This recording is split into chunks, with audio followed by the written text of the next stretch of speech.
Bonjour à tous, bienvenue à ce petit déjeuner Vibe qui clôt notre cycle des petits déjeuners que nous avions organisés en amont des municipales. Je m'appelle Maëlys Labusquière, je suis responsable de projet au BASIC. Je coordonne des projets de recherche. Le BASIC est un bureau d'études qui étudie les impacts de nos modes de production et de consommation et il outille les collectivités territoriales, les pouvoirs publics ainsi que les acteurs non gouvernementaux sur les liens entre modèles économiques et durabilité. Nous avons initié ce cycle de conférences, de débats publics en amont des municipales avec nos collègues de l'Institut Veblen qui sont dans la salle. L'Institut Veblen est un think tank qui promeut les idées économiques et les politiques publiques pour faire avancer la transition écologique à travers des activités nombreuses et variées, d'édition, de débats publics, de diffusion et de plaidoyer. Et aussi sont dans la salle mes collègues du LIER. Donc le LIER est un organisme qui a été fondé en 2019. Il ressemble plus de 2300 fonctionnaires, agents publics et acteurs-actrices des politiques publiques qui sont convaincus que l'action publique est indispensable pour répondre aux urgences écologiques, sociales et démocratiques. Donc l'objectif de ce matin est de pouvoir débattre ensemble des solutions qui sont à la disposition des futures équipes municipales, des maires qui seront élus à la fin du mois de mars, pour aller dans le sens d'une transition écologique et sociale. Nous avons choisi aujourd'hui de parler de l'eau, puisqu'il y a une multiplication des pollutions dans l'eau potable. Je parle des pesticides, des nitrates, des microplastiques ou encore des PFAS qui sont provoquées par les activités industrielles et agricoles. Elles ne sont pas nouvelles, mais elles sont de plus en plus détectées. Et notamment, les résidus des pesticides, qu'on appelle les métabolites, sont contrôlés de manière obligatoire dans notre eau depuis 2023. Et les PFAS vont l'être là à partir du début de cette année. La majeure partie de ces pollutions sont liées aux modèles agricoles assez intensifs aujourd'hui, qui a un recours important aux engrais, aux pesticides pour produire en volume à très bas coût. Et cela soulève pourtant la question de la santé des Français, parce que ces substances que l'on retrouve dans notre eau potable peuvent être un facteur de risque pour le développement de nombreuses maladies. On sait que 5% de l'exposition des Français aux pesticides se fait à travers l'eau qu'ils boivent, d'après l'OMS, 5% environ, évidemment. La conformité de l'eau potable, c'est la compétence des collectivités territoriales. Les futurs maires élus le 22 mars auront la responsabilité, la compétence d'offrir une eau de qualité et conforme à leurs concitoyens. Donc le premier enjeu de notre débat ce matin, c'est de savoir si aujourd'hui ces collectivités ont la capacité de traiter l'eau potable. Est-ce qu'ils ont les outils technologiques qui permettent de traiter ces nouvelles substances que je viens de citer? La deuxième question qui nous semble importante, c'est de savoir si elles ont les moyens financiers de dépolluer l'eau ou si il n'y a pas des discussions à avoir sur des stratégies plutôt préventives, plus que curatives, tellement les coûts sont importants de la potabilisation de l'eau aujourd'hui et sont amenés à être de plus en plus importants à l'avenir. Nous avons essayé un premier travail de chiffrage au BASIC dans notre étude sur les coûts sociétaux de l'alimentation des Français que nous avons publié en novembre 2024 et qui est souvent plus connu sous le nom de l'injuste prix de notre alimentation, puisque nous avons réalisé cette recherche pour le Secours catholique, les CIVAM, Solidarité Paysans, ainsi que la Fédération française des diabétiques. Et dans ce chiffrage-là, nous sommes arrivés à un chiffre de 466 millions d'euros pour l'année 2021 du coût du traitement de l'eau du fait des seules pollutions agricoles, sans considérer les pollutions industrielles. Ce chiffre-là, il est totalement sous-estimé. Il repose sur des hypothèses du début des années 2010 et aujourd'hui, il n'y a pas de nouveau chiffrage par les pouvoirs publics. Le sujet, on le sent, est de plus en plus sensible. Et on le comprend, puisque la dernière question que je voudrais débattre ce matin avec vous tous, c'est de savoir qui va payer ces coûts, qui va payer la facture de coûts qui sont en très forte évolution pour dépolluer l'eau. Est-ce que ce sont les acteurs économiques à l'origine de ces pollutions, les collectivités territoriales, c'est-à-dire le contribuable local, ou alors les usagers qui règlent leur facture d'eau chaque mois? Et ça, c'est un sujet extrêmement important de justice sociale. Pour m'aider à répondre à ces questions, j'ai la chance ce matin d'avoir 3 intervenants. Tout d'abord, Régis Ten, qui est à distance. Parce qu'il a accepté d'intervenir pendant ses congés, donc on le remercie et on l'excuse largement d'être à distance. Il est le chef du département du cycle de l'eau à la Fédération nationale des collectivités concédantes et des régies. Donc pour nous, ce matin, il va revenir sur le cycle de l'eau, les principales sources de pollution et les techniques de dépollution. Est-ce que Régis, vous pourriez vous prêter à l'exercice de résumer le rôle de la FNCCR en 3 phrases peut-être, et ce qu'elle fait pour les 500 collectivités qu'elle fédère, en restant bien entendu sur l'exemple de la gestion de l'eau? Oui, donc Régis Ten, je suis en charge du département cycle de l'eau à la FNCCR. Donc c'est une association de collectivités locales en charge des services publics locaux en réseau dans les domaines de l'énergie, du numérique, des déchets et de l'eau. Et les 3 missions principales de la fédération, ce sont d'accompagner les collectivités, donc leurs élus et leurs cadres, dans l'exercice de ces différentes composantes, de ces différentes compétences. Donc c'est des publications, de la formation, des réseaux d'échange. Donc la deuxième mission principale, favoriser la mise en réseau, partager les bonnes expériences, partager aussi les échecs. Des fois, ça, c'est aussi riche d'enseignement, même si on hésite un peu. Et puis, troisième mission, c'est une mission de représentation de ces collectivités auprès à la fois des pouvoirs publics, mais aussi des différentes parties prenantes de l'exercice de ces compétences.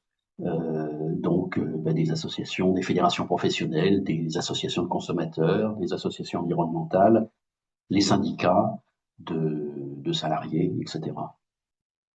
Merci beaucoup, Régis Ten.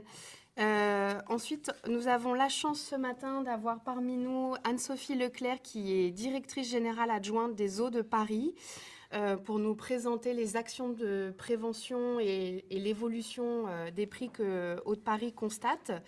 Est-ce que vous voulez bien nous présenter, Anne-Sophie Leclerc, en 3 phrases également, la mission d'Eau de Paris, même si son nom est assez transparent? Ouais. Alors, en fait, Eau de Paris est l'opérateur public qui a été créé par la ville de Paris en 2010 à la suite de la décision du maire de Paris, Bertrand Delanoë, de remunicipaliser la gestion de l'eau potable à Paris. Donc, nous sommes un établissement public à caractère industriel et commercial, encore jeune finalement, récent, mais avec quand même toute une histoire et des belles expériences autour de la protection de la ressource en eau que je vous exposerai par la suite. Et puis une gouvernance ouverte qui nous permet aussi d'avoir des représentants, notamment de l'UFC Que Choisir, ce qui fait le lien avec l'intervenant suivant. Merci beaucoup. Donc, Benjamin Rocher, vous êtes chargé des relations institutionnelles à l'UFC Que Choisir. Pouvez-vous nous en dire plus sur l'UFC Que Choisir qui défend les consommateurs? Alors, tout à fait. Alors, donc, du coup, l'UFC Que Choisir est une association qui a plus d'ancienneté puisqu'elle a été créée en 1951. Notre rôle principal est d'informer les consommateurs et les consommatrices à travers à la fois nos publications, nos études, l'expertise qu'on produit, mais également du coup la partie magazine du coup qui est édité chaque mois. À côté de ça, nous avons bien évidemment un réseau d'associations locales puisqu'on a un maillage territorial à travers la France métropolitaine et d'outre-mer, donc environ 130 associations locales avec des bénévoles. Et c'est important puisque ces bénévoles font du litige de consommation, mais également des actions nationales, notamment sur l'eau. Je pourrais y revenir plus tard. À côté de ça, nous produisons de l'expertise, en tout cas dans mon service, des études, notamment sur la qualité de l'eau, les fuites d'eau, notamment pour rester que sur le domaine de l'eau. Nous faisons également du lobby, donc on assume totalement d'avoir un lien direct avec les décideurs pour porter des changements de réglementation qui vont dans l'intérêt des consommateurs et des consommatrices. Et enfin, on a un service juridique qui n'hésite pas à faire des recours et des actions contre des pratiques des entreprises notamment, mais parfois un petit peu de l'État, lorsqu'elles contreviennent aux droits des consommateurs. Merci beaucoup. Donc, nous sommes ensemble jusqu'à 10 heures. La proposition est la suivante. Chaque intervenant va prendre 10 à 15 minutes pour expliquer les actions de son organisation et ses problématiques. Et comme ça, nous aurons ensuite une bonne demi-heure de débat. L'idée était de commencer par Régis Ten. Si vous voulez bien nous expliquer de manière simple, puisqu'il est encore une heure très matinale, à 8h30, même si ici on a quelques croissants, la manière dont fonctionne le petit cycle de l'eau, la potabilisation de l'eau et les sources de pollution que vous pouvez constater à la FNCCR, voilà, pour nous éclairer sur l'état des lieux. Très bien, merci beaucoup. Bonjour à tous. Voilà, donc rapidement, je vais faire un tour d'horizon de ces questions-là. Alors, je ne vais pas représenter la fédération, c'est inutile, ça a déjà été fait. Alors, le service public de l'eau potable, c'est un certain nombre de missions qui sont réalisées pour que vous puissiez chacun ouvrir votre robinet, ou pour 99% de la population ouvrir son robinet et avoir de l'eau. C'est une première activité de production. Alors, le terme n'est pas tout à fait adéquat, il faut bien dire, parce que personne n'a jamais produit d'eau. Mais en tout cas, c'est une mission qui consiste à prélever l'eau dans le milieu naturel, la pomper, la potabiliser avec des outils plus ou moins sophistiqués. Donc, vous avez des forages en haut à gauche, des prélèvements en rivière, d'eau de Paris en l'occurrence en bas à gauche, et puis des traitements qui peuvent aller depuis simple chloration à des techniques beaucoup plus sophistiquées de filtration sur sable, d'ozonation, de filtration sur membrane, etc. Et cette mission qui s'appelle production inclut aussi la préservation du point de captage, la protection du point de captage vis-à-vis essentiellement des pollutions ponctuelles, mais on le verra, il y a un enjeu encore plus important de protection contre les pollutions diffuses. Cette mission, elle comprend aussi le transport et le stockage de l'eau, donc du pompage, des canalisations, des châteaux d'eau. Pour ceux qu'on voit, il y a beaucoup de choses enterrées, en particulier les tuyaux, mais même un certain nombre d'usines et de réservoirs. Et puis une mission de distribution de l'eau auprès des usagers. Et puis, ces usagers ou ces abonnés, eh bien, il faut leur facturer le service, il faut prendre leur abonnement et facturer le service. Et donc, c'est également une des missions du service auquel je rajoute une mission de surveillance de la qualité de l'eau potabilisée en sortie de réservoir, mais aussi au niveau de chaque usager. Donc ça, ce sont des compétences des communes. Et aujourd'hui, dans la quasi-totalité des cas, en termes de quantité de population desservie par des groupements de collectivités, que sont des communautés de communes, agglomérations urbaines, métropoles, des syndicats. Il reste encore en gros 6000 communes qui exercent toutes seules le service public de l'eau potable, mais qui ne représentent sur 8000 services, donc 75%, mais qui ne représentent que quelques pourcents de la population. Alors, ces missions de ces communes et de leurs groupements, c'est d'assurer la continuité du service, donc du 24 heures sur 24, en quantité et en qualité. avec un double objectif, outre quantitatif, donc il faut avoir la quantité d'eau suffisante, l'absence de danger pour la santé des personnes et la conformité aux limites et références de qualité, donc qui sont fixées par l'État français en cohérence au moins aussi stricte que ce qui est prévu par les directives européennes.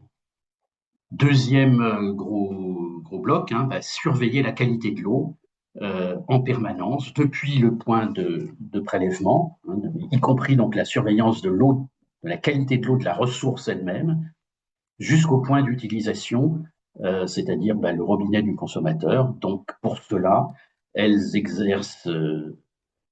l'État exerce lui-même un contrôle sanitaire, réglementaire, ce sont les agences régionales de santé qui s'en chargent, et la collectivité est responsable d'assurer un autocontrôle, c'est-à-dire, en plus du contrôle réglementaire, de faire tout ce qui est nécessaire, entre guillemets, pour assurer cette conformité et s'assurer de l'absence de dérive, d'action corrective immédiate en cas de dérive.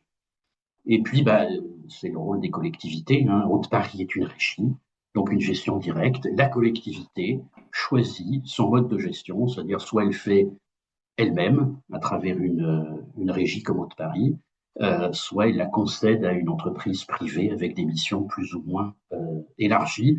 Mais ça reste la collectivité, la commune, le groupement, qui reste compétent et responsable en dernier recours du service. Alors, on a évoqué en intro les pollutions, les niveaux de conformité. Donc, globalement, on peut dire qu'en microbiologie, les bactéries qu'il peut y avoir dans l'eau, la conformité est tout à fait correcte. À souligner que les non-conformités concernent exclusivement les tout petits services. En nitrate, même si ça a baissé un petit peu, voilà, 98,8, 99%, c'est également des actions qui ont été conduites depuis les 20 dernières années. En revanche, pour les pesticides, comme vous pouvez le voir, c'est un peu la chute libre, puisque on avait un peu plus de 90% il y a une petite dizaine d'années, 80, même 95, et on est descendu sur les dernières années à entre 75 et 70 même % de conformité. Alors, en orange, ce sont des molécules qui étaient considérées comme pertinentes, des métabolites de pesticides, considérées comme dangereuses, en tout cas problématiques, et qui ont été, déclassées, ce qui fait remonter théoriquement un petit peu le taux de conformité. Mais enfin, ça reste quand même une baisse très très significative, alors qu'elle est liée aussi au fait que de nouvelles molécules sont identifiées et analysées, ce qui n'était pas forcément le cas autrefois. Alors les solutions par rapport à ça, la solution la plus classique, c'est de voir si on peut trouver une autre ressource. Je rappelle, 14 000 captages abandonnés en 40 ans, dont un très très gros tiers pour des problématiques de qualité de la ressource. Ça peut être aussi de diluer l'eau, une eau un peu, si elle n'est pas trop polluée, avec une autre ressource en eau qui l'est moins. Donc ça, ce sont des solutions qui ont été largement utilisées depuis 40-50 ans, avec un double problème, c'est que ces pollutions, elles sont relativement généralisées, en particulier les métabolites, et puis aujourd'hui certains PFAS. Et puis, en cas de sécheresse, il faut encore avoir les quantités suffisantes. Donc, cette solution d'aller chercher de l'eau ailleurs, elle devient de plus en plus problématique, en tout cas pour assurer la continuité. Deuxième solution, c'est le traitement de potabilisation avec des techniques de traitement plus ou moins sophistiquées, plus ou moins complexes, de simples désinfections jusqu'à des filtrations sur membrane avec du charbon actif pour éliminer un certain nombre de molécules, et puis toujours une désinfection à la fin. Et donc, les grandes questions auxquelles je ne sais pas si on va pouvoir y répondre, mais en tout cas qui font partie du débat, c'est jusqu'à quand le traitement, hein, parce que ces traitements ont un impact environnemental certain. Plus vous allez avoir des filtrations très très fines, hein, depuis des filtrations sur sable jusqu'à droite des techniques d'osmose inverse, hein, plus vous allez consommer d'énergie. Hein. Il faut faire passer l'eau dans des trous, en gros, de plus en plus petits, et plus ils sont petits, plus il faut d'énergie pour intercepter tout. Sachant qu'en plus, l'impact environnemental, une fois qu'on a retiré de l'eau ces polluants, la question c'est qu'est-ce qu'on en fait? Si on les remet dans la rivière, c'est problématique de toute façon pour le milieu, puis c'est problématique pour les usagers qui vont prélever l'eau en aval de ce point. Et les deuxième problématique, hein, surtout si on est sur les techniques ultra d'osmose, hein, c'est que ça retire tout, même les sels minéraux qui sont très utiles et même indispensables à la santé. Donc il faut en rajouter. Donc tout ça, c'est coûteux en énergie, coûteux en gaz à effet de serre, coûteux en impact environnemental. La question aussi, c'est qu'on a des nouveaux pesticides, des métabolites, des PFAS. Et bon, en labo, il y a des solutions technologiques qui existent, hein, mais jusqu'où ça reste une question dans leur mise en œuvre. Les coûts, c'est quelques centimes pour des traitements basiques ou même juste du charbon actif sur une eau qui n'est pas trop chargée. Donc 5-10 centimes. Bon, en milieu rural, ça peut monter à 20-25. Et puis jusqu'à des technologies d'osmose inverse, où là, on va être sur du 50 centimes sur des très grosses unités sur lesquelles il est possible de faire il y a des économies d'échelle, hein, jusqu'à 2 €, voire probablement 3 ou 4 sur des petites unités en milieu, essentiellement donc en milieu rural. Et sachant que ces prix-là ne prennent pas en compte la gestion des sous-produits, hein, la gestion des concentrats et des polluants. Dernière solution, dernière question, c'est on a des limites de qualité aussi dans la ressource en eau, et au-delà d'une certaine concentration polluant, en tout cas la réglementation française interdit de l'utiliser pour faire de l'eau potable. Donc voilà, donc on est face à un vrai risque d'impasse, à la fois technique, hein, même si voilà, on a un certain nombre d'ingénieurs ici, toujours une vision magnifique de la technologie, mais aussi économique, et en particulier pour les territoires les plus ruraux. Et puis, voilà, la question qui paye, hein, les pollués ou les pollueurs, ou la société dans son ensemble. Enfin, en tout cas, ça reste une question qui sera traitée après moi. Et donc, voilà, les grands enjeux aujourd'hui, hein, si on veut assurer un service public de l'eau potable accessible à tous dans les années et les décennies qui viennent, c'est de travailler sur la reconquête, hein, la préservation de la qualité de l'eau là où elle est encore correcte, et la reconquête de la qualité là où elle est déjà polluée. Ce sont des actions à engager dès maintenant. Hein, il faut pas attendre que ce soit trop tard, à travers la réduction des pollutions à la source, hein, et puis en particulier pour les pesticides, hein, l'accompagnement de la transition agroécologique. Alors les pollutions ponctuelles, ce sont les industries, les activités urbaines, domestiques, hein, les nôtres, hein, ce qu'on fait tous les jours, hein, les toilettes, les médicaments, les produits d'entretien, etc. Et pour lesquels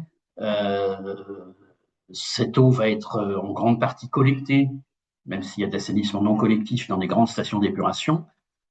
Et donc, tous les produits utilisés, si on peut utiliser des produits, des écolabels ou des produits limités, ces rejets individuels, ça contribuera à l'amélioration de la qualité des rejets. Hein. Et puis évidemment, la performance de l'assainissement, c'est aussi une compétence des collectivités.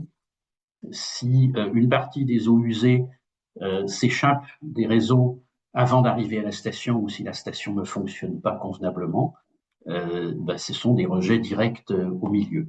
Et puis, ce sont des problématiques plus d'accidents. Alors, je mets entre guillemets, parce qu'il y a des accidents qui sont des vrais accidents, et puis il y a des accidents qui sont juste de la malveillance, ou même de l'incompétence, de la négligence. Et puis, les pollutions diffuses, ce sont nos eaux de ruissellement dans les villes, y compris des marques de pneus de voiture, les poussières qui sont collectées, les pollutions. C'est l'infiltration dans les sols, ça peut être par exemple des ordures, ça peut être évidemment des pesticides.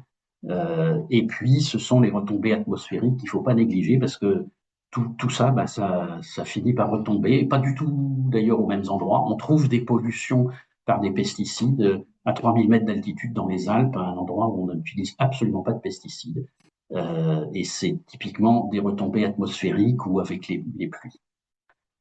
Et donc voilà, pour conclure, juste protection des captages. Eh bien, quand on a un captage d'eau, eh bien, il y a toute une surface, ce qu'on appelle l'aire d'alimentation de captage, qui est la surface où toute l'eau qui s'infiltre, toute l'eau qui ruisselle, finit, après un temps plus ou moins lointain, plus ou moins important, d'arriver au niveau du point de captage.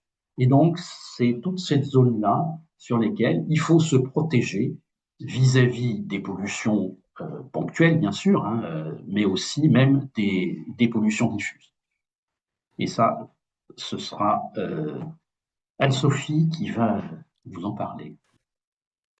Un grand merci. Régis, c'était extrêmement clair sur à la fois les sources de pollution et les difficultés que l'on rencontre aujourd'hui pour les traitements qui sont utilisés par les collectivités territoriales.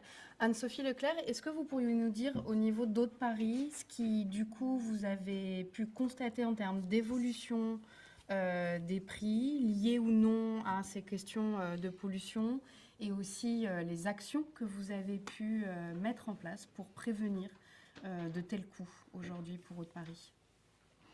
Oui, alors la première diapo de présentation d'Aude-Paris, c'est juste le titre, l'opérateur public de l'eau potable, Aude-Paris. Mais en fait, à travers ce titre, je dis déjà quelque chose sur le prix de l'eau, puisqu'en fait, au moment de la remunicipalisation de l'eau à Paris, il y a eu une réduction de 8% de la part variable de l'eau potable dans la facture d'eau. C'est-à-dire que la décision de reprendre en régie la production, la distribution de l'eau potable, c'est déjà éviter une rémunération d'un actionnaire privé quand on est en délégation de service public.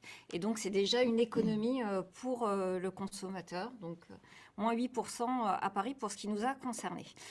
La diapo suivante, je vais vous présenter une petite particularité parce que ça permettra d'illustrer la suite de la présentation.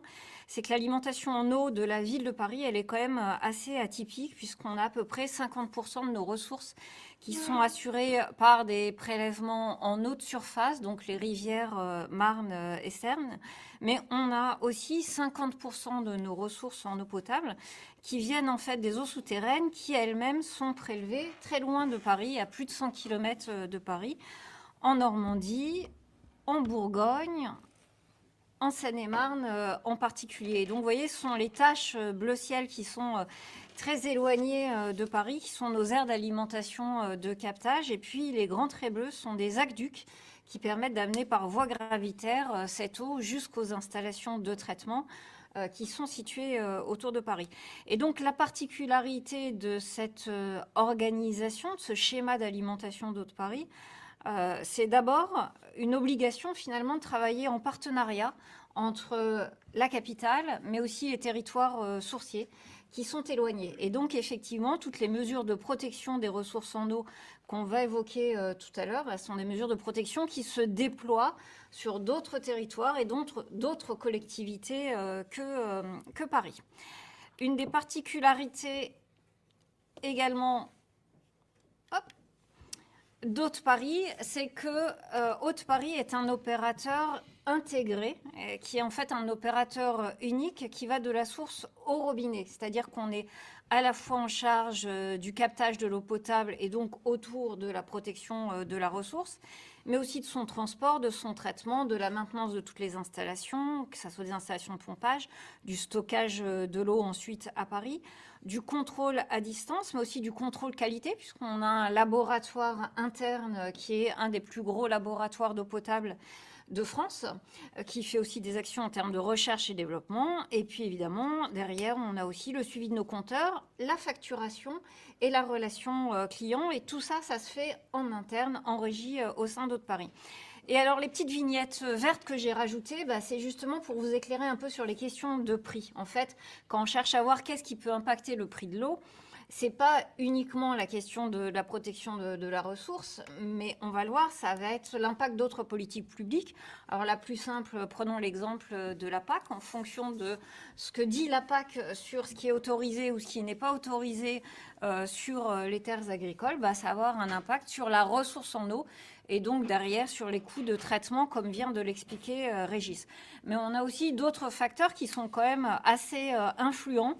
Le plus simple étant celui de l'énergie, puisqu'en fait, on est par définition une entreprise, une industrie qui utilise beaucoup d'énergie pour le traitement de l'eau potable, mais aussi pour le pompage. Et donc, quand le prix de l'énergie explose, ce qui a été le cas en 2023, on a aussi un impact certain sur nos coûts, sur nos dépenses de services publics. On a d'autres facteurs, évidemment, quand l'inflation augmente, ça a aussi une incidence sur le coût des travaux. Et par définition, on est aussi une industrie qui fait des travaux. Régis le montrait dans son petit diaporama tout à l'heure, que ça soit pour renouveler des réseaux, pour moderniser des usines, pour installer des compteurs. Tout ça, c'est des travaux qui sont du coup influencés par l'évolution de l'inflation. Autre exemple notable, et il l'est d'autant plus aujourd'hui, c'est que nous avons aussi un certain nombre d'installations qui sont soumises à des obligations de sûreté ou de sécurité. Donc sûreté, évidemment, c'est tout ce qui concerne l'accès à l'eau, qu'on veut évidemment sécuriser au maximum pour éviter toute intrusion. Ça a aussi un coût finalement en termes de sûreté, de garantir que les installations ne soient pas accessibles à des gens qui seraient malveillants. Et puis on a aussi toute la cybersécurité dont on voit que le développement ces dernières années a un coût, que ce soit évidemment pour ce qu'on appelle les opérations de contrôle à distance de nos installations, mais aussi tout simplement pour la partie relation client et facturation, puisqu'aucun client n'a envie finalement que son opérateur qui a ses coordonnées personnelles, son RIB, ne soit piraté et que tout ça se divulgue sur la place publique. Et puis on a aussi quelque chose qui est très important sur lequel je reviendrai, qui est quand même l'évolution des normes, qui d'une part évidemment conduit à des coûts de traitement qui peuvent être plus importants, mais aussi plus de contrôle qualité de la part de notre laboratoire au titre de l'autosurveillance. Donc en fait, vous voyez qu'en étant un opérateur unique de la source au robinet, on peut être impacté à toutes les étapes par des évolutions de coûts et elles sont multiples. La diapo suivante, je vous présente le prix de l'eau à Paris au 1er janvier 2026 et le camembert de gauche, moi je le trouve toujours utile parce qu'en fait, dans le vocabulaire courant, on parle toujours de la facture d'eau. Et donc, on pense qu'on ne paye que l'eau potable. Et en fait, vous allez voir qu'à Paris, la part eau potable est minoritaire, tellement minoritaire qu'elle ne représente que 27% de votre facture d'eau, en tout cas de la part volumétrique de la facture d'eau, si j'enlève l'abonnement. Et donc, c'est seulement 1,14 € hors taxe du mètre cube pour la fourniture d'eau potable à Paris. Alors, vous allez me dire, mais le reste, c'est quoi ? Le reste, c'est déjà l'assainissement qui représente plus de 2 €. Donc, en fait, la facture d'eau, on devrait l'appeler facture d'eau et d'assainissement. Ce sont les deux services publics, finalement, qui sont rémunérés sur la facture d'eau. Mais au-delà de l'eau potable et de l'assainissement, c'est aussi un certain nombre de redevances qui sont perçues par d'autres organismes publics, notamment les agences de l'eau qui, en France, vous le savez, permettent de redistribuer aussi un certain nombre d'aides auprès de différents opérateurs. Donc, il y a notamment les agences de l'eau dans cette partie verte, mais pas que. Il peut y avoir aussi les Grands Lacs de Seine pour la gestion aussi du soutien d'étiage. Et puis enfin, n'oublions pas, il y a aussi la TVA. Alors la TVA qui en plus a la particularité d'avoir 2 taux différents entre la TVA assainissement qui est jugée service indispensable avec une TVA réduite à 5,5 et puis la TVA eau potable qui elle n'est pas à 5,5 et à 10%. Donc il y a quand même aussi des sujets de TVA et finalement plus le prix de l'eau augmente, plus l'État perçoit de TVA. Donc tout le monde n'est pas perdant dans ce jeu d'une augmentation du prix de l'eau. La petite carte à droite, c'est que je voulais vous montrer qu'au niveau national, il y a un prix moyen total de l'eau avec une répartition entre l'eau potable et l'assainissement collectif qui est fait tous les ans par l'Observatoire des services d'eau et d'assainissement et le système d'information qui s'appelle SISPEA et qui montre au niveau national la répartition entre eau potable et assainissement. Donc la part bleue, c'est l'eau potable et on voit qu'effectivement en Île-de-France, l'eau potable a une part moins importante que la part assainissement, ce qui n'est pas le cas dans toutes les régions. Dans d'autres régions, la part eau potable peut être supérieure à la part assainissement. Et c'est vrai que cette petite carte permet de suivre annuellement ces évolutions. La diapo suivante, je vous illustre l'évolution du prix de l'eau à Paris de 2010 à 2026. Alors, dès 2010, c'est parce que c'est le début de création de la régie. Donc, comme je vous l'expliquais, à la création d'eau de Paris, il y a eu d'abord une décision de baisse du prix de l'eau potable de 8%, donc, qui s'est concrétisée en 2011. Ensuite, la trajectoire de l'eau potable à Paris a connu une hausse qui est finalement très modérée sur 15 ans, puisqu'on arrive seulement à plus 8% d'augmentation sur toute la période 2010-2026. Si je compare ça à la part assainissement sur la même période, ben en fait, c'est la partie orange de mon graphe avec une part assainissement qui, elle, a plus que doublé, puisqu'on a plus 120% sur la part assainissement. Et parallèlement, moi, je tenais à attirer l'attention sur l'évolution de l'indice des prix à la consommation sur la période 2010-2024, puisqu'on n'avait pas encore l'année 2025 au moment où j'ai préparé la diapo, qui est de plus 27%. Donc, en fait, certes, la facture d'eau potable et d'assainissement a augmenté. En moyenne, elle a augmenté de 44%, ce qui est supérieur à l'évolution de l'indice des prix à la consommation. Mais la part eau potable, finalement, à Paris, elle a nettement moins augmenté que l'évolution de l'indice des prix à la consommation. Donc, c'est vrai quand on a de manière quelquefois un peu raccourcie l'habitude de dire l'eau augmente, ben, comparons ça à d'autres évolutions et la part eau potable, on voit qu'elle augmente pas tant que cela, en tout cas à Paris.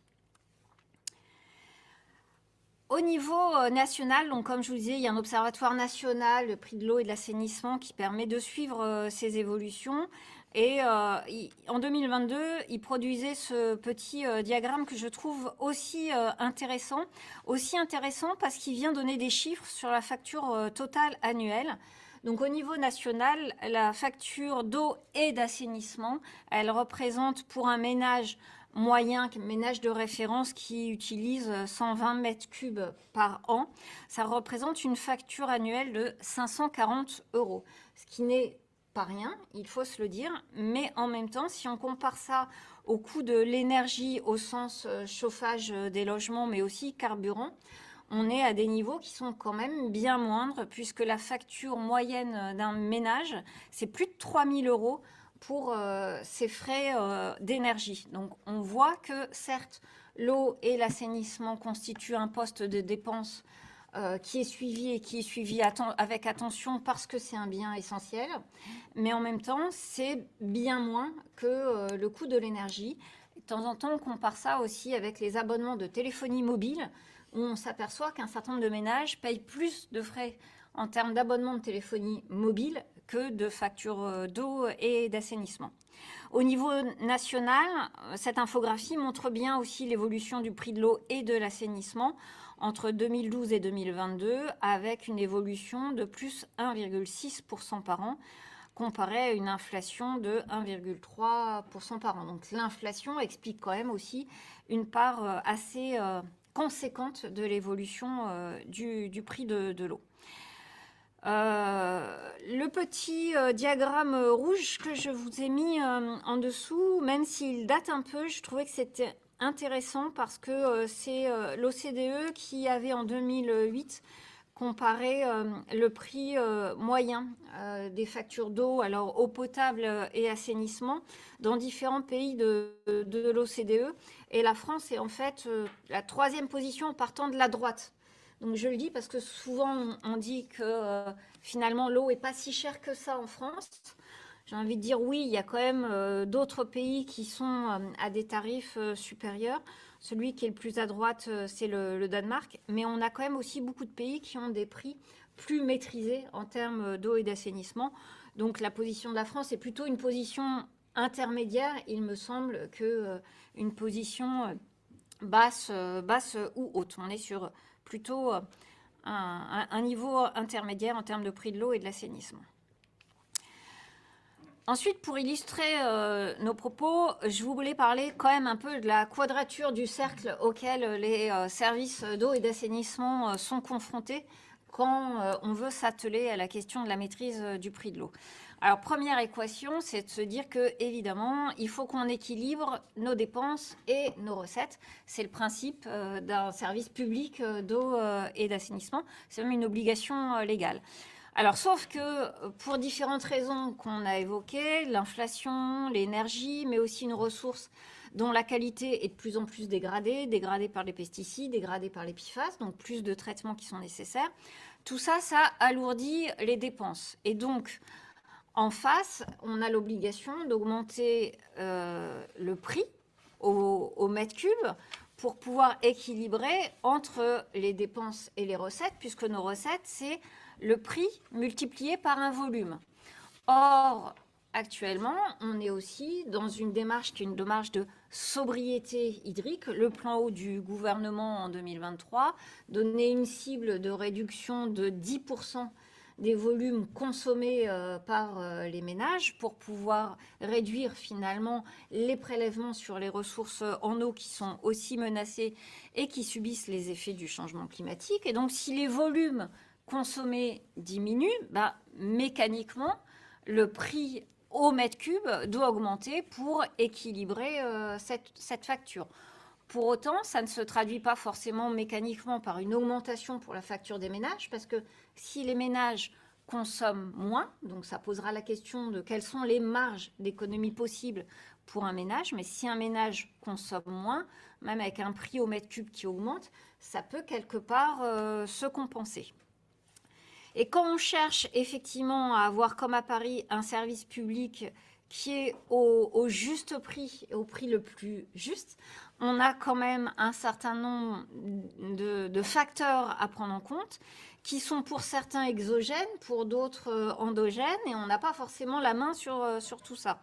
Donc j'ai essayé d'exprimer quelques-uns de ces facteurs exogènes. On parle de l'inflation, de la cybersécurité tout à l'heure. Il y a aussi des facteurs totalement exogènes liés à la dégradation de la ressource, que ce soit par des pratiques agricoles, pollution diffuse et ou industrielles, avec également des PFAS qui maintenant dégradent nos ressources en eau, puis également les impacts du changement climatique qui font également, comme le disait Régis, ça a un impact sur nos ressources. On a aussi parallèlement à devoir faire face à des pics d'investissement, que ce soit des investissements neufs si on devait changer de technologie, mais on a surtout beaucoup de renouvellement de patrimoine à faire pour des patrimoines qui, pour à peu près l'ensemble des opérateurs d'eau et d'assainissement, sont des patrimoines qui commencent à vieillir. Quand on parle des réseaux qui ont été créés après-guerre ou encore un peu plus tard, et puis beaucoup d'usines de potabilisation qui ont été réalisées à partir des années 80. Donc on arrive forcément dans un cycle qui est un cycle de renouvellement d'un certain nombre d'installations vieillissantes. Et de ça génère évidemment des besoins supplémentaires d'investissement et donc des dépenses pour les opérateurs d'eau et d'assainissement. Mais on a aussi toute une série d'incertitudes auxquelles nous sommes confrontés qui font qu'il est quand même aussi un peu difficile de se projeter sur cette évolution du prix de l'eau demain. Des incertitudes qui, d'une part, concernent les normes, puisque finalement, suivant l'évolution des normes et suivant du coup aussi l'évolution de la connaissance de l'impact sur la santé d'un certain nombre de substances, on va être amené peut-être à traiter plus demain, que ça soit plus pour la potabilisation ou plus pour l'assainissement des eaux usées, puisqu'en fait, les normes ne touchent pas que la partie eau potable, mais les normes vont aussi avoir un impact sur la partie assainissement. Je pense notamment à la directive eaux résiduaires urbaines au niveau européen. La baisse des consommations, comme je disais tout à l'heure, la baisse des consommations, c'est quelque chose de vertueux, mais en même temps, s'il y a moins d'eau qui est distribuée, dans la mesure où nous, on doit équilibrer in fine dépenses et recettes, il faut augmenter le prix du mètre cube parce qu'on est pour l'essentiel une industrie de coût fixe, c'est-à-dire que l'usine, il n'y a pas une modification importante de ses coûts suivant les volumes qui vont être produits. Il y a aussi des questions d'avenir, questions complètement ouvertes sur les évolutions structurelles de la tarification, réflexions qui sont lancées au niveau national et auxquelles un certain nombre d'organismes présents autour de la table participent. Et puis le grand principe de pollueur-payeur, finalement, quand tout ça génère plus de dépenses, qui doit payer? Est-ce que c'est le pollueur ou est-ce que c'est le consommateur? On y reviendra évidemment dans la suite de l'exposé. Et donc, pour réussir à résoudre cette équation dont vous comprenez qu'elle est relativement complexe, on pense à Haute-Paris qu'on a à la fois besoin d'expertise, et donc notre expertise interne, notamment celle du laboratoire qui nous permet aussi d'avoir un suivi en anticipation de la présence d'un certain nombre de substances dans nos ressources, mais la gouvernance d'Haute-Paris qui permet aussi d'associer un certain nombre de personnalités qualifiées, mais également des représentants des consommateurs et des usagers. On a une représentante de l'UFC Que Choisir, par exemple, au sein de notre conseil d'administration. Ça permet aussi de porter la voix du consommateur dans les choix qui sont faits, y compris sur le prix de l'eau. Et ça me semble être très important. Et ça nous permet aussi d'identifier les leviers qui sont possibles pour la maîtrise du prix de l'eau. Et donc, j'ai décidé d'illustrer un levier qui paraissait être important et en écho au travail que mentionnait tout à l'heure Mathilde Maëlys, pardon. En fait, c'est le dispositif de paiement pour services environnementaux qu'a mis en place Haute-Paris, qui nous permet à la fois d'agir pour la qualité de la ressource en eau, mais aussi d'agir pour la santé, d'agir pour la viabilité de l'agriculture et le prix de l'eau. Et on voit bien que finalement, il y a des cercles vertueux qui peuvent se mettre en place. Pardon. Hop, la diapo suivante. Et donc, notre objectif, à travers ce dispositif de paiement pour services environnementaux, c'est d'accompagner une mutation des systèmes agricoles pour qu'ils soient plus durables, moins polluants et qu'ils permettent de protéger l'eau à long terme. Et cette action permet finalement de réduire le coût et l'impact du traitement actuel de l'eau. J'y reviendrai tout à l'heure en montrant à quel point on a déjà sur certaines de nos ressources des effets positifs de cette politique. Et donc, on fait ça par voie contractuelle, puisque c'est dans le cadre d'un contrat entre une exploitation agricole et Haute-Paris que nous mettons en place un cahier des charges, un accompagnement technique individuel de l'agriculteur et surtout une rémunération adaptée qui permet de compenser finalement les pertes et les manques à gagner de l'agriculteur dès lors qu'il accepte notre cahier des charges pour protéger la ressource en eau. Peut-être revenir sur je vais terminer.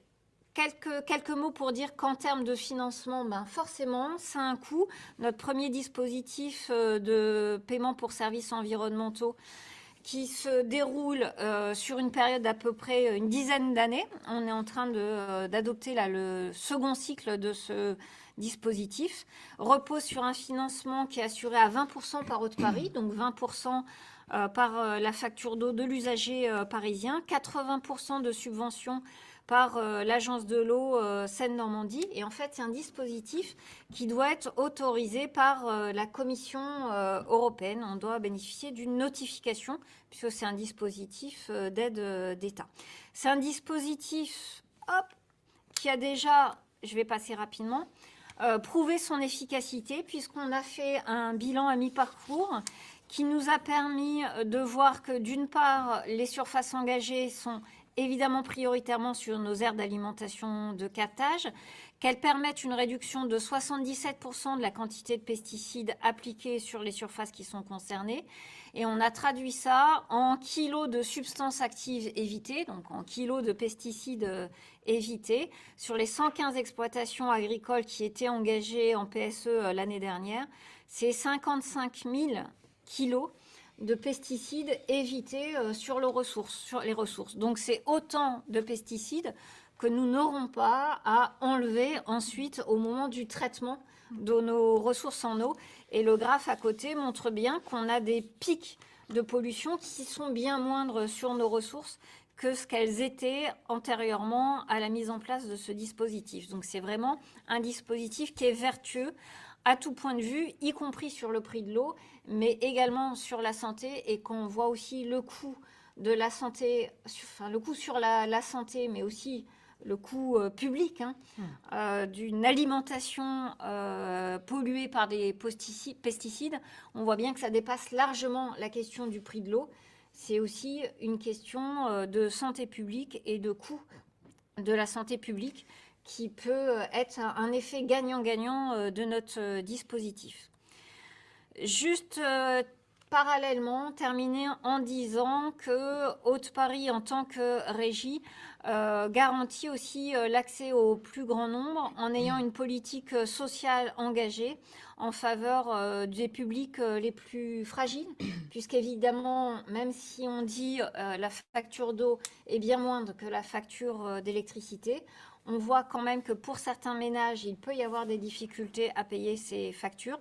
Donc, il y a un certain nombre d'engagements et une contribution au Fonds de solidarité logement d'Haute-Paris qui nous permet d'avoir des aides financières ciblées en même temps que des actions de sensibilisation pour faire prendre conscience des enjeux liés à l'eau et puis aussi inciter à une réduction des consommations. Un grand merci, c'était très clair sur la manière dont vous avez pu déjà agir de manière préventive. À ce titre, je tenais à vous présenter la fiche de solution transition, qui est donc un site qui a été lancé par le Lierre pour les équipes municipales, les futures équipes municipales, réunissant différentes initiatives. Et celle-ci s'appelle « Comment favoriser les pratiques agricoles pour une eau de qualité ?» dispositifs existants et expériences réussies. Donc, je vous invite à aller le consulter sur le site solutiontransition.fr. Donc, je me retourne vers vous, Benjamin Rocher, pour nous parler de ce que vous constatez au niveau de la qualité de l'eau, de son évolution et surtout de l'évolution du prix pour les consommateurs. On a vu la cuisine derrière la fabrique du prix. Et qu'est-ce que vous attendez aujourd'hui des pouvoirs publics ? Beaucoup de choses, Mélisse. D'un point de vue municipal et aussi national, puisqu'on l'a vu, il y a cette tension entre politique publique nationale et locale. Et les deux sont liés, on le verra. Alors, bon, déjà peut-être revenir sur le fait qu'une association de consommateurs comme l'UFC Que Choisir, qui est au niveau national, s'intéresse à la qualité de l'eau.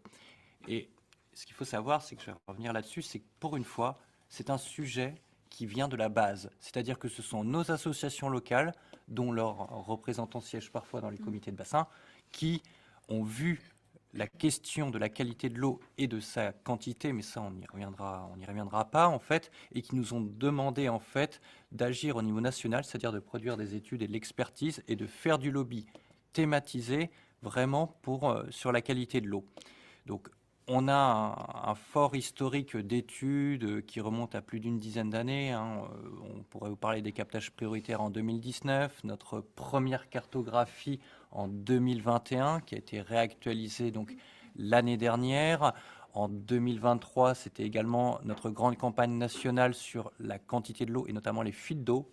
C'est quelque chose dont on parle assez peu, mais en fait, ça ne se voit pas, mais le réseau est extrêmement vétuste et du coup, on a de la déperdition d'eau en masse.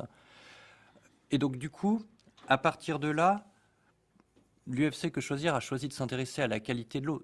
D'abord aussi parce qu'on promeut la consommation de l'eau du robinet par rapport à l'eau en bouteille. Et donc, à partir de là, il vaut mieux avoir une eau de qualité à nos robinets. Pour nous, elle a deux impacts. C'est-à-dire que le premier, c'est que ça a un impact clair sur la santé des consommateurs. Si vous avez une eau qui est polluée aux pesticides, aux nitrates ou à différentes bactéries, forcément, ça peut avoir un impact sur votre santé. L'autre problème en tant qu'association de consommateurs, c'est que ce sont essentiellement les consommateurs qui supportent les coûts de la dépollution de l'eau à travers leurs factures d'eau. Et nous estimons que c'est absolument anormal, tout simplement parce que le consommateur est impacté sur sa santé, mais en plus, il doit contribuer à la dépollution de l'eau dont il n'est pas responsable. Ça a été dit auparavant, l'essentiel de la pollution de l'eau est dû à des activités agricoles et industrielles. Donc du coup, à partir de là, comment est-ce que, au niveau national, on s'est dit de pouvoir politiser la question de la qualité de l'eau?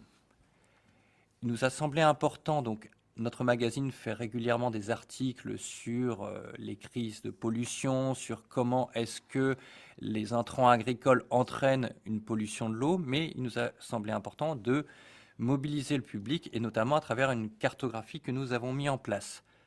Donc, je suis désolé, je ne peux pas vous la diffuser, mais en gros, en tout cas, elle est accessible sur notre site internet. L'idée, si vous voulez, c'était de pouvoir mettre à disposition du public une cartographie qui recense 50 critères de conformité de l'eau, en fait, à travers un code couleur. En gros, plus c'est vert, mieux c'est. L'eau est de qualité satisfaisante. Vous arrivez sur du vert clair, du jaune et bien évidemment du rouge. Donc, du coup, vous pouvez aller sur le site de l'Assemblée, excusez-moi, de l'UFC Que Choisir, et donc, du coup, vous renseignez votre code INSEE, et vous pouvez savoir à côté de chez vous quel est le point de captage et quel est l'état de l'eau au point de captage. Notre cartographie a été mise à jour en 2025. C'est un grand chantier qui a été mené par l'un de mes collègues, Olivier Andreau, et donc lui, ça nous a permis de voir deux choses. La première, c'est que la pollution de l'eau, notamment aux pesticides, est en augmentation depuis 2021. C'est-à-dire qu'à peu près 8,6% des points de captage sont touchés par des dépassements de conformité aux pesticides. C'est 7 points supplémentaires par rapport à 2021. Ce qui est quand même un peu logique, puisque depuis 2023, on s'est mis à rechercher davantage de molécules de pesticides, notamment l'alachlore, le chlorothalonil, par exemple. Et donc forcément, si vous cherchez plus, vous trouvez plus. Néanmoins, ça a quand même montré également que, alors, le phénomène de la pollution des captages donc, aux pesticides, elle concerne un peu tout le pays, mais surtout la moitié nord du pays, et notamment le quart nord-est. L'endroit où il y a des grands bassins de culture céréalière, forcément qui utilisent beaucoup d'intrants agricoles, et ça se retrouve dans nos eaux à ce niveau-là. La nouveauté par rapport à 2021, c'est que on constate que ça ne concerne plus non seulement les territoires ruraux avec des petites collectivités ou des petits EPCI qui n'ont pas forcément les moyens de dépolluer l'eau à sa juste valeur, on va dire, mais ça concerne aussi des villes moyennes. Donc on a constaté que des villes moyennes et plutôt grandes villes commençaient à être touchées. Je peux vous citer par exemple Reims, Amiens, Caen, Bourges, Dunkerque, Beauvais, ce sont des exemples où en fait on a des taux de conformité qui sont largement dépassés en fait. Et ça c'est une nouveauté parce qu'en fait si vous voulez, ce sont en théorie des collectivités territoriales, donc agglomérations ou pas, qui ont des moyens financiers qui sont supérieurs par rapport à des toutes petites collectivités.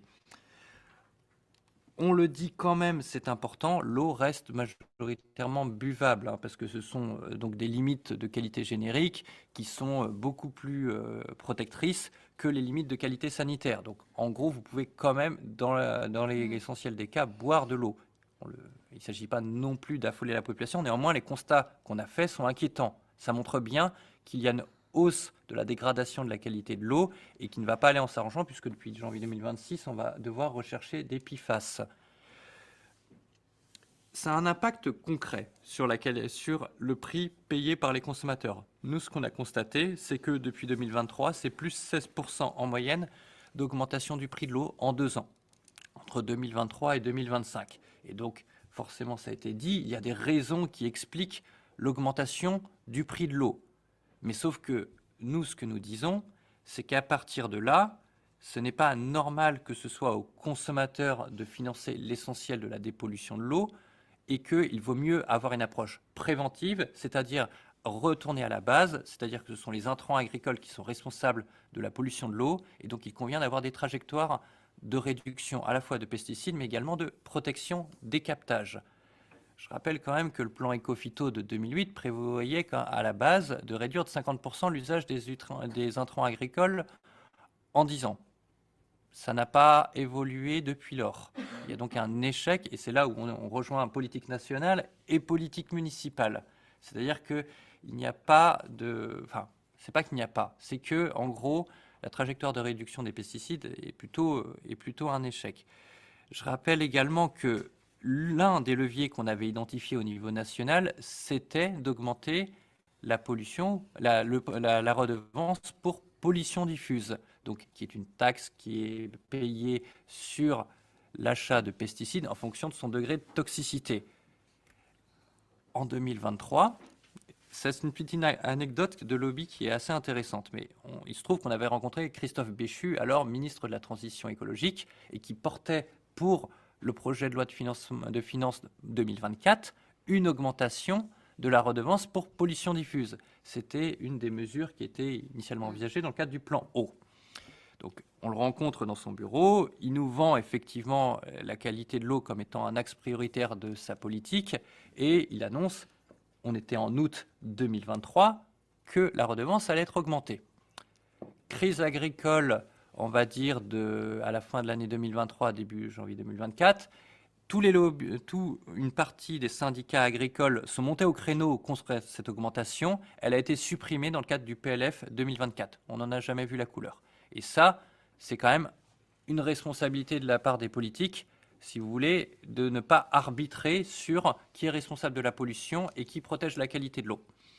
Maintenant, sur l'échelon municipal, nous, ce qu'on sait, c'est que, et ça a été dit effectivement auparavant, c'est que les technologies de filtre à charbon actif, en fait, sont de moins en moins efficaces.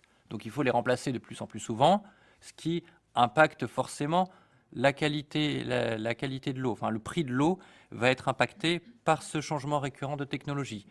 Les technologies membranaires, en fait, sont plus chères, elles sont plus efficaces, mais en fait, le problème, c'est que suivant la taille de votre collectivité territoriale ou de la régie qui s'occupe de l'eau, en fait, vous n'avez pas les mêmes économies d'échelle.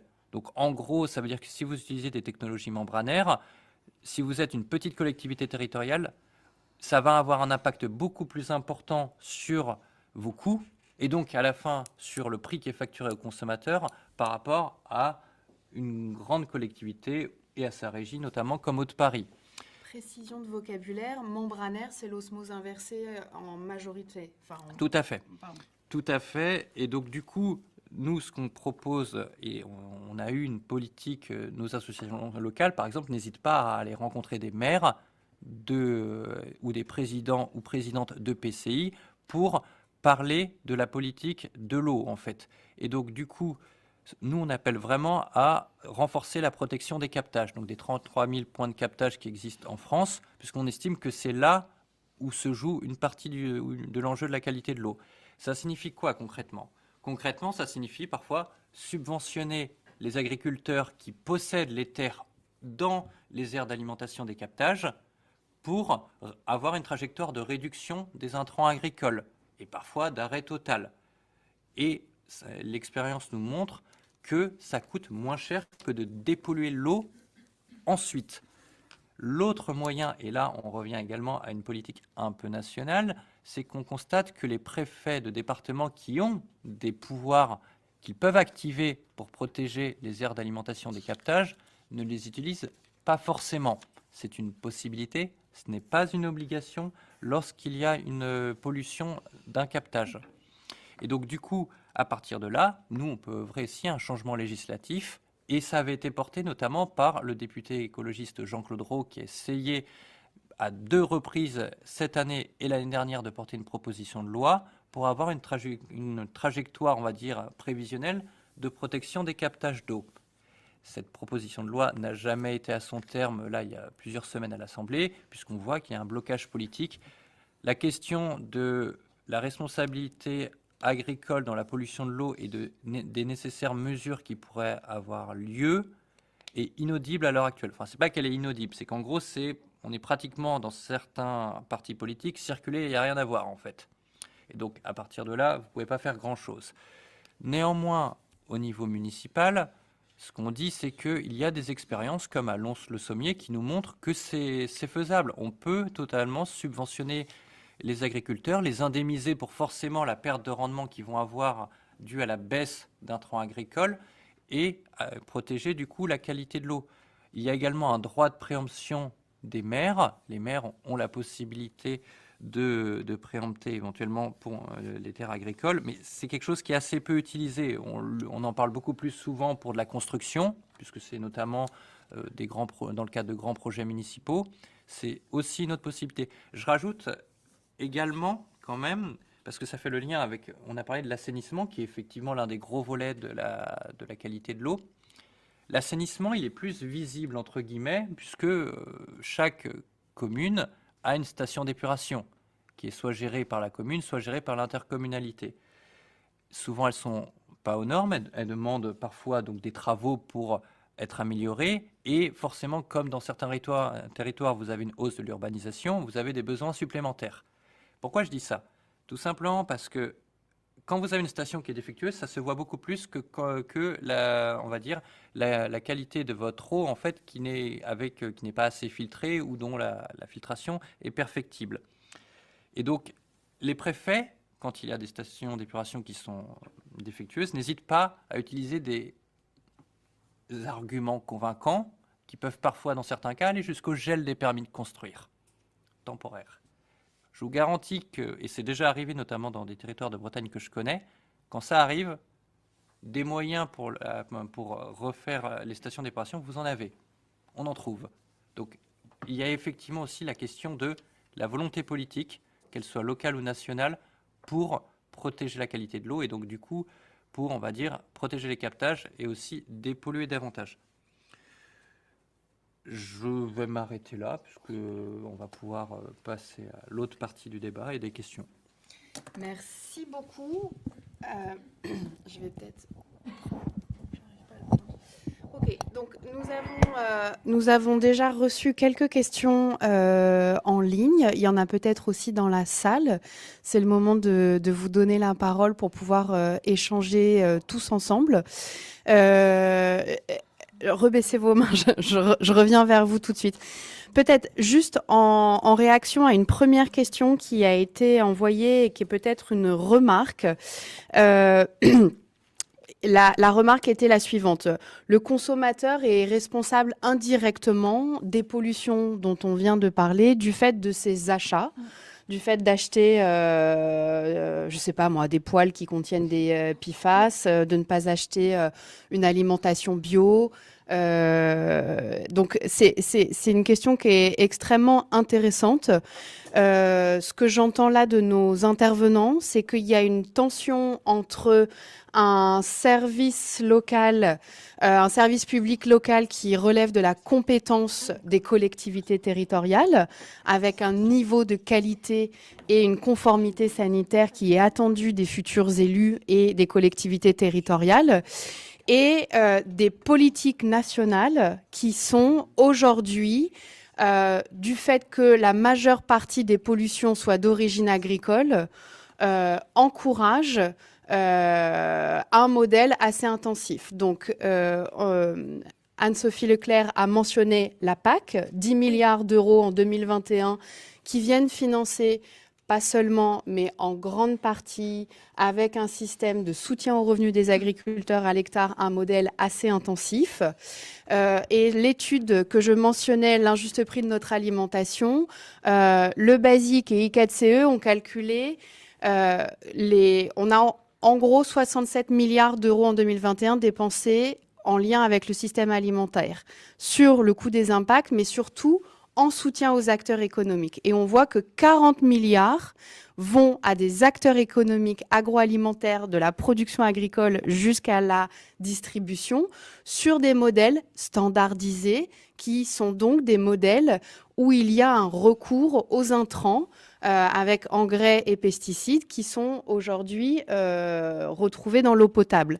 Et c'est vraiment se rendre compte aujourd'hui que la capacité à inverser ces financements-là, elle est extrêmement difficile parce que c'est très structurant. En vis-à-vis de ces 40 milliards, il y a seulement 3 milliards pour des modèles qui feraient moins recours aux produits chimiques.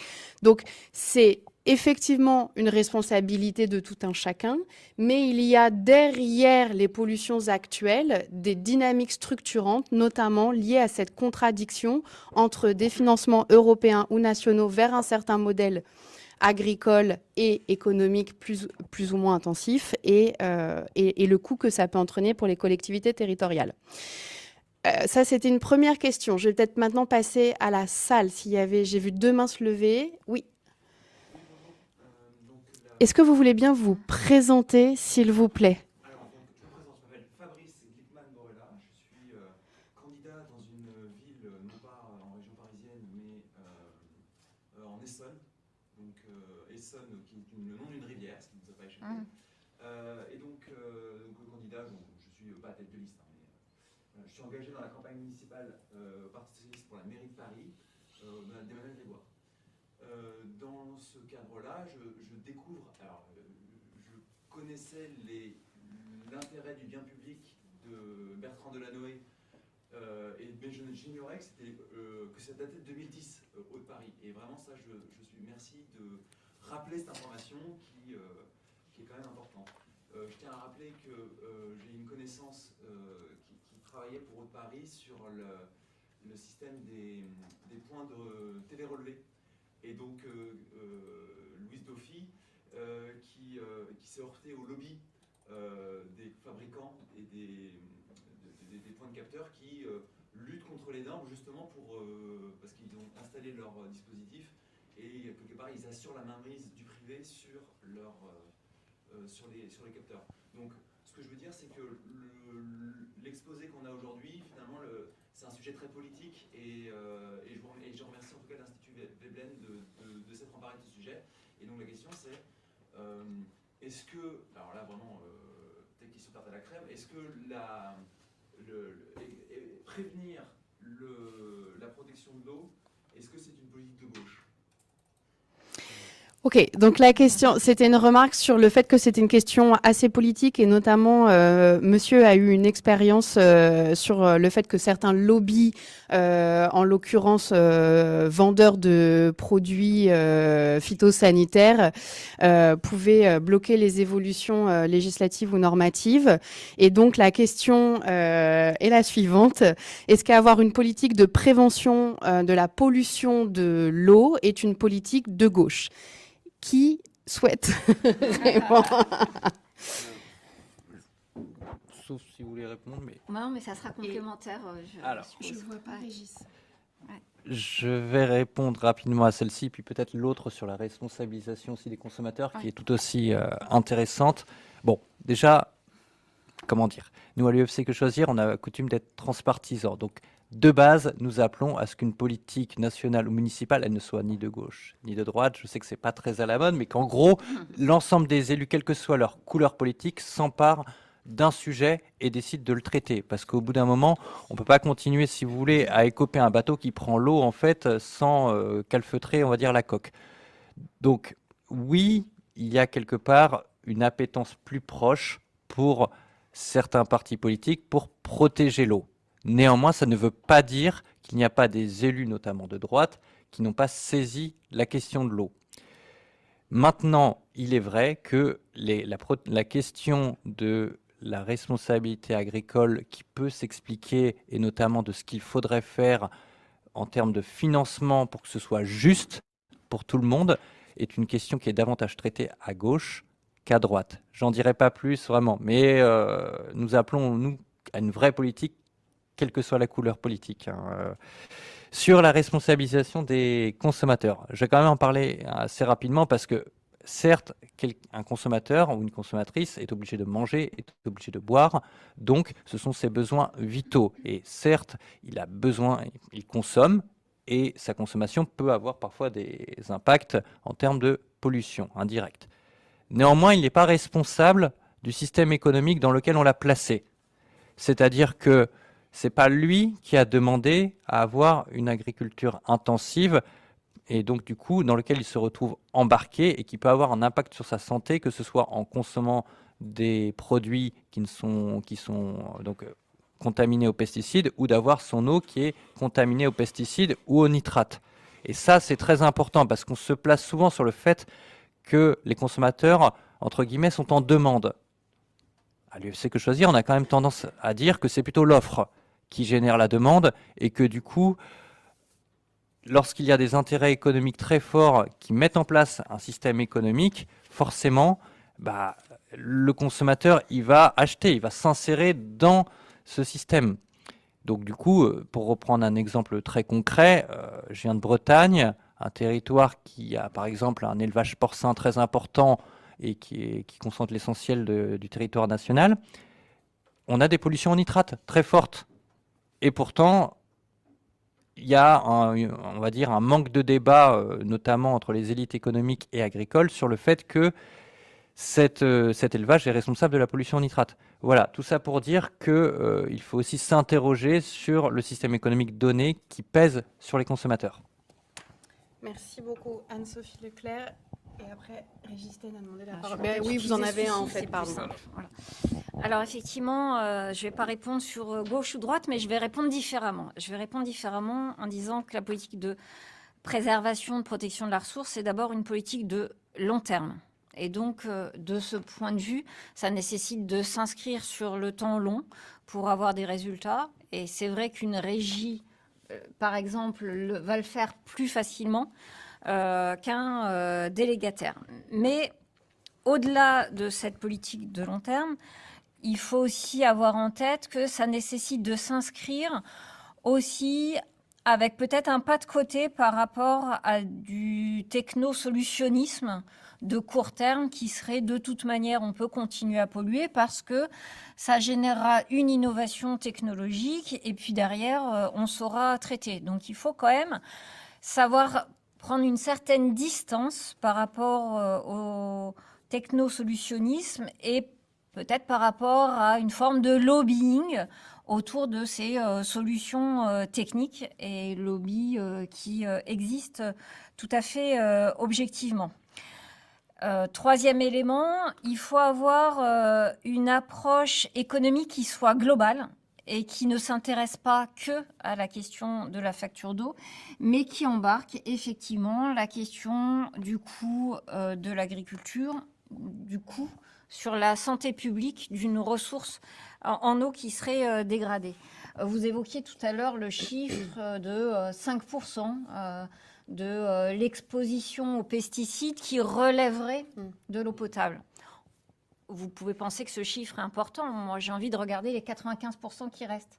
Ça veut dire qu'en fait, 95% du problème ne vient pas de l'eau potable.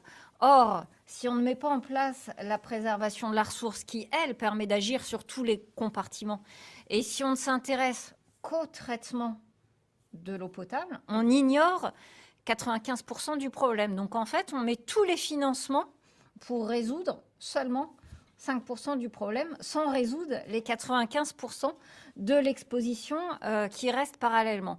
Donc on a une petite formule, on dit ne vous inquiétez pas, monsieur, ne vous inquiétez pas, madame, vous ne mourrez pas d'un cancer à cause de l'eau parce que l'eau, elle est quand même très bien traitée, l'eau distribuée est conforme. Mais par contre, vous mourrez peut-être d'un autre cancer. Mais ça ne sera pas à cause de l'eau, rassurez-vous. Ça sera peut-être à cause des aliments que vous aurez mangés ou de l'air que vous aurez respiré. Donc on voit bien qu'il y a nécessité, à un moment, pour traiter le sujet, de le prendre d'une manière différente, en tout cas de la manière dont ça peut être pris quand on raisonne uniquement à court terme et uniquement en regardant la question de l'eau distribuée. Et Et au-delà des cancers, c'est vous faites vos courses en achetant une alimentation qui peut vous rendre malade, que vous payez en termes d'impact négatif en tant que contribuable local, et ensuite dans votre facture d'eau, avec 3 passages à la caisse, au-delà de l'enjeu crucial des maladies développées. Exactement. C'est pour ça aussi que je voulais revenir sur la discussion tout à l'heure pour expliquer qu'il y a évidemment un enjeu très fort, un alignement des politiques municipales et nationales, mais aussi européennes. Parce qu'en fait, il faut quand même avoir conscience que là, on parle beaucoup de politique européenne, évidemment, avec la PAC. Encore que on voit que la France arrive même à ne pas profiter de toutes les possibilités offertes par la PAC. Par exemple, sur l'aide au maintien bio, la PAC le permet, mais la France a décidé de ne pas le mettre en place. Donc ça pose quand même quelques questions.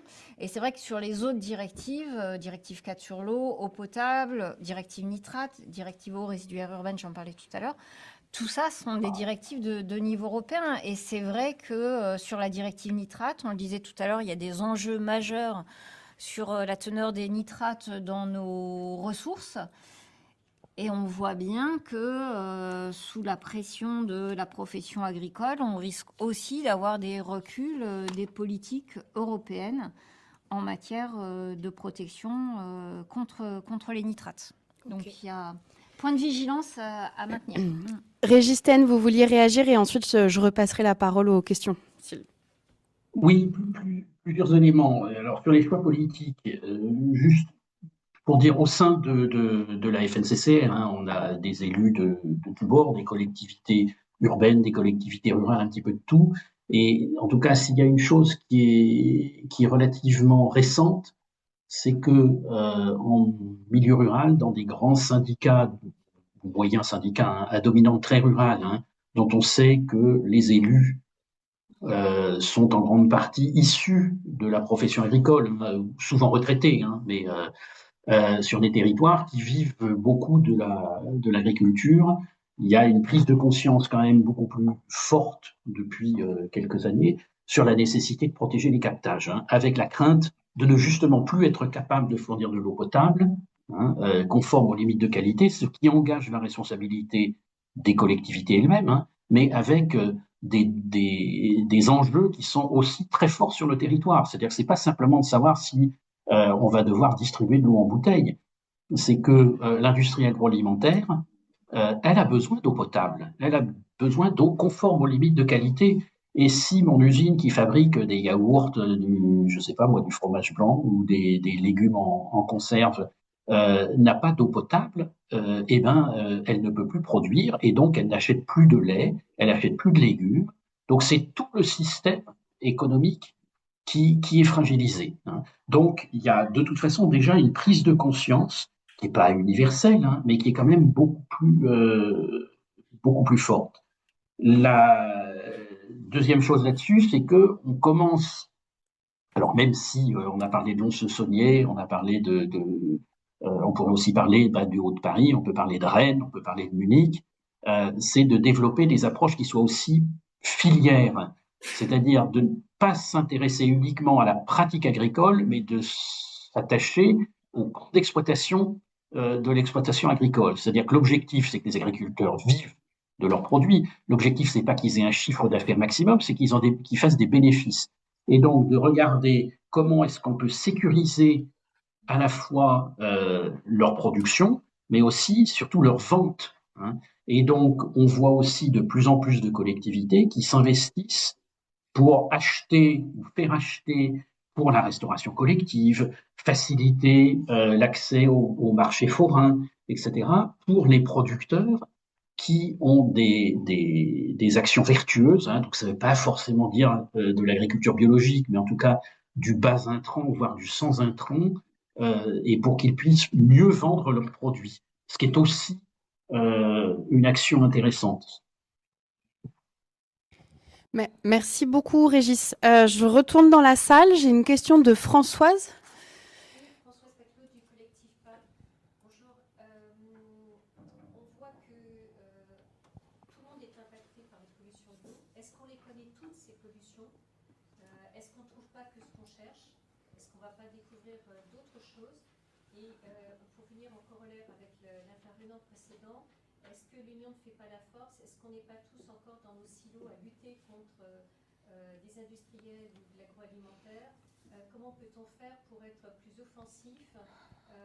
Est-ce que entre les associations de consommateurs et toutes les filières, il y a des bagarres communes ou des prises de position vraiment communes, transpartisanes, pour faire bouger les lignes? Merci beaucoup. Donc, je répète pour les gens qui sont en ligne en fait et qui n'ont pas nécessairement entendu. La première question, c'est de savoir est-ce qu'on a connaissance de toutes les substances? Est-ce qu'il y aura d'autres substances dont on devra dans le futur les découvrir, les détecter et les traiter? Et aussi par rapport aux stratégies. Est-ce que aujourd'hui il y a une alliance entre les acteurs des filières, les acteurs associatifs?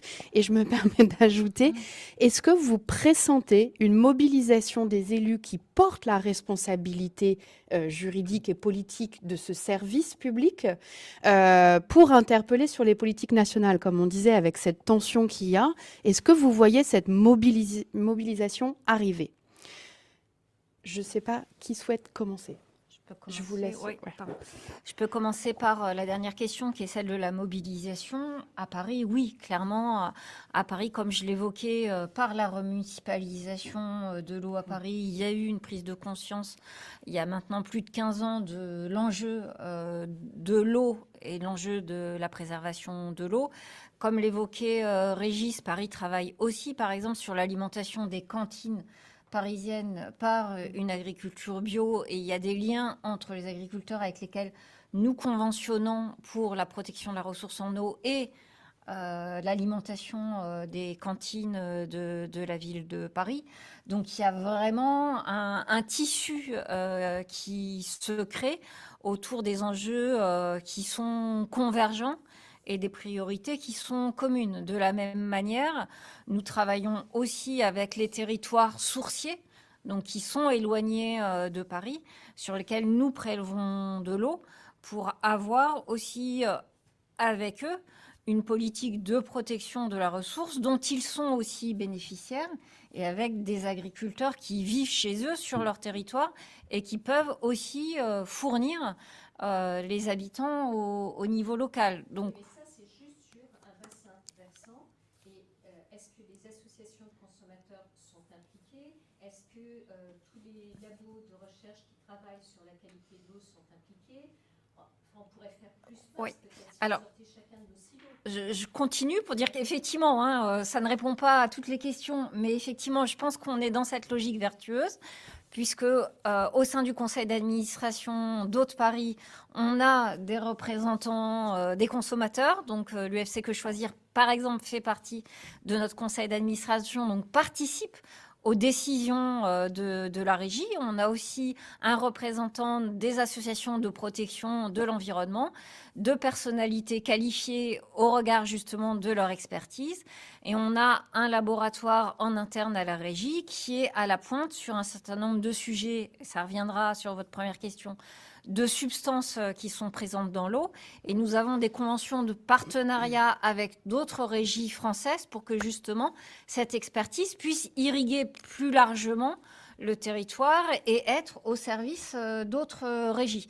Donc les choses s'amorcent. Alors est-ce qu'elles vont être amplifiées? Oui, certainement. Mais je trouve qu'il y a déjà des dynamiques à l'œuvre, qu'il faut les valoriser, le faire savoir et évidemment encore aller plus loin. Et donc, peut-être pour revenir sur la question des substances que vous évoquiez, je pense que c'est effectivement un point important, d'autant que j'ai envie de dire qu'il ne faut pas non plus introduire une crise de confiance du consommateur, puisqu'on a quand même une eau qui, en France, est ultra contrôlée. Donc, dépasser un seuil de conformité, comme vous le rappeliez tout à l'heure, ça ne veut pas dire que l'eau n'est pas potable, parce qu'on a différents seuils qui sont fixés et il n'y a pas un risque pour la santé dès lors qu'on dépasse les limites de qualité. Mais effectivement, il faut avoir en tête que cet aliment, il est ultra contrôlé, il l'est de plus en plus et qu'on trouve de plus en plus de choses parce qu'on a des capacités analytiques qui se sont énormément développées ces dernières années. Donc en fait, on cherche plus, on trouve plus, mais ça ne veut pas dire qu'il y a beaucoup plus de polluants qu'avant. Ça veut juste dire que maintenant, on les connaît mieux. Il y a une image avant en capacité analytique pour détecter du sucre dans une piscine olympique. Il fallait mettre 1 kg de sucre. Le paquet entier y passait et à ce moment-là, on pouvait détecter la présence de sucre dans le volume de la piscine olympique. Maintenant, il suffit de mettre 1 carré de sucre et on sait le détecter. Bon, c'est un peu la même chose sur toutes les autres substances qu'on va chercher. On sait beaucoup mieux les détecter. Ça ne veut pas dire qu'elles n'étaient pas là avant. D'accord. Sur les PFAS, il y avait une question dans le... J'essaye de restituer les questions au fur et à mesure. Je fais tout mon possible, notamment une question sur le coût des traitements des PFAS. Est-ce que l'un d'entre vous souhaiterait pouvoir apporter des éléments objectifs sur combien ça va coûter à la collectivité? Et je vois Régis qui souhaite intervenir. Et on a commencé à faire quelques études, et puis y compris en travaillant avec les inspections générales des administrations qui conduisent aussi des études sur le sujet. Sur les PFAS, on commence. Alors, les solutions de traitement, elles peuvent exister, mais comme c'était des molécules qui n'étaient jusqu'à présent pas suivies, et ça rebondit un petit peu sur la question et sur la remarque d'Anne-Sophie, ces molécules étaient déjà dans l'eau, ce qui n'est pas forcément complètement rassurant d'ailleurs. Ça peut faire 20 ans qu'on en a, mais elles sont aujourd'hui mesurées, et les traitements, alors c'est de la dépollution de l'eau. On ne va pas dire que c'est du traitement parce qu'on n'élimine pas les molécules, on les met ailleurs, mais c'est entre quelques dizaines de centimes, et on a des études sur quelques syndicats d'eau ruraux sur lesquels on est plutôt à 2 € du mètre cube.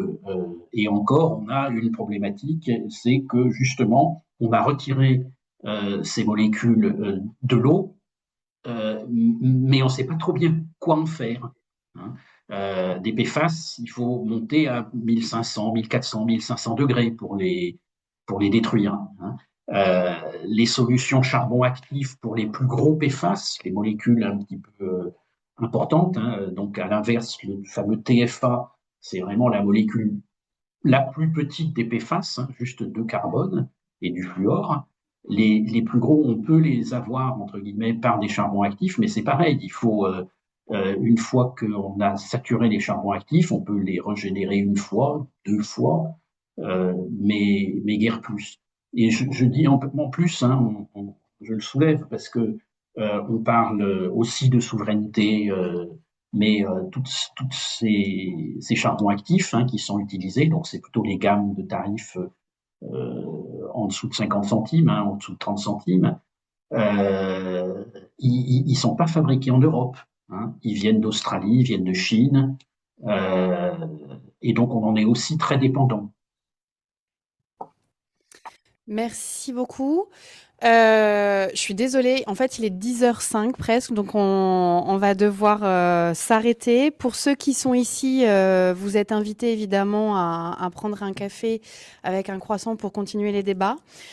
Sachez de notre côté que l'Institut Veblen et le BASIC vont lancer dans l'année un observatoire des coûts sociétaux de l'alimentation permettant de continuer de suivre non seulement les dépenses publiques en soutien aux acteurs des filières agroalimentaires qui du coup peuvent entraîner plus ou moins d'impacts négatifs, et le coût des impacts négatifs, notamment on aimerait pouvoir actualiser un peu les chiffres de coût de la dépollution de l'eau avec les acteurs des collectivités territoriales qui souhaiteraient se mobiliser sur le sujet.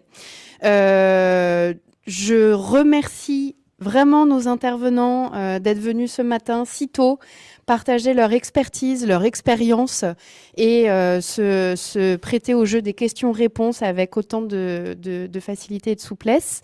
Je remercie aussi les gens qui se sont mobilisés à distance ou dans la salle. C'était un vrai plaisir de pouvoir débattre en amont du vote des 15 et du 22 mars. Merci à tous et je vous souhaite une très bonne journée. À bientôt. Merci.